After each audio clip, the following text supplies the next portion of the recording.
On the evening of November 24, 1971, the day before Thanksgiving, a man walked into Portland International Airport and purchased a one-way ticket on Northwest Orient Flight 305 to Seattle. He paid cash, gave his name as D.B Cooper, and had absolutely no intention of landing with the plane. This is the only unsolved case of air piracy in American aviation history, and after more than 50 years, the FBI still has no answer. Flight 305 departed Portland at 2:50 p.m., carrying 36 passengers and 6 crew.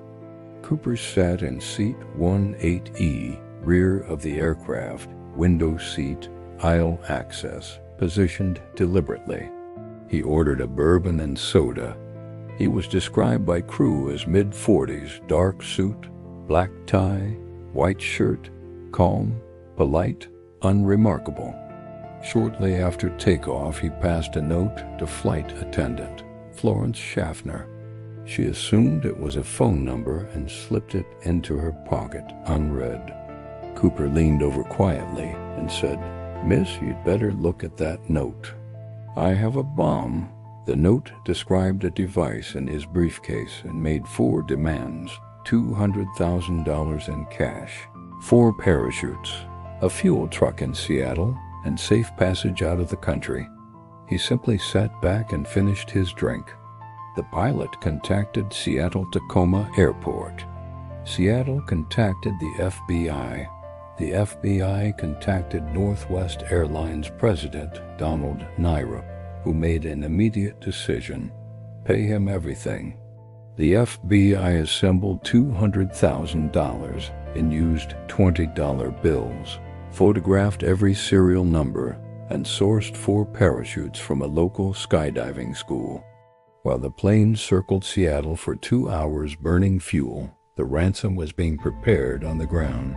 At 5:24 p.m., the plane landed. Cooper released all 36 passengers in exchange for the money and parachutes.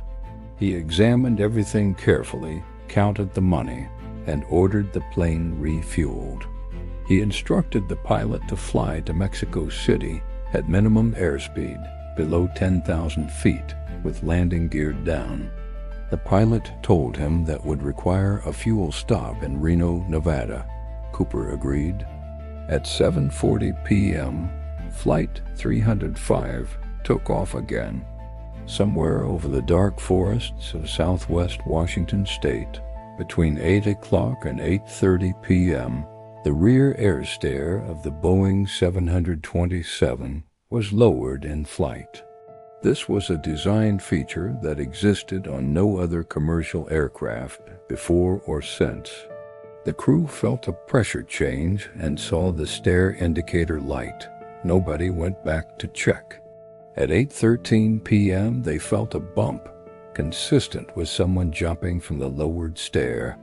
Cooper had strapped on a parachute, tied the money, bagged to his body, and jumped into a pitch-black sky at 10,000 feet in -7-degree temperatures at 150 miles per hour over one of the most remote areas of the Pacific Northwest.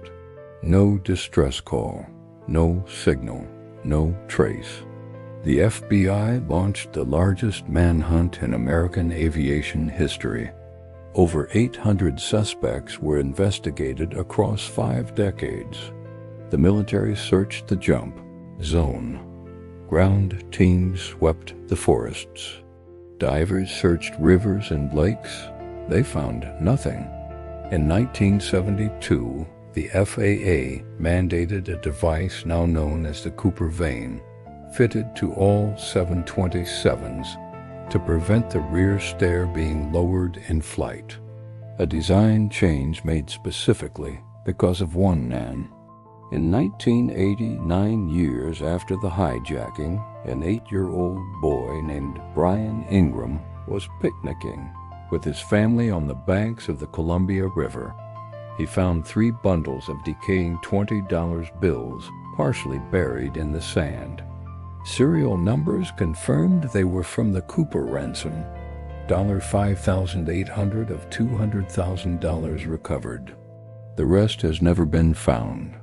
The most credible suspect was Richard McCoy, who hijacked another plane in 1972 using an almost identical method, parachuted out, collected ransom, and was arrested 8 days later. The FBI officially ruled him out. Many investigators still disagree. Robert Rackstraw, a former paratrooper and convicted criminal, failed a polygraph regarding the hijacking and died in 2019, never charged. In 2016, 45 years after the hijacking, the FBI officially suspended active investigation into D.B. Cooper. Not solved. Not closed. Suspended. Here's what we know for certain. A man called himself Dan Cooper hijacked a plane with extraordinary calm, collected $200,000, and jumped from 10,000 feet into the dark. $5,800 surfaced 9 years later on a riverbank. No body was ever found, no parachute recovered, no identity confirmed.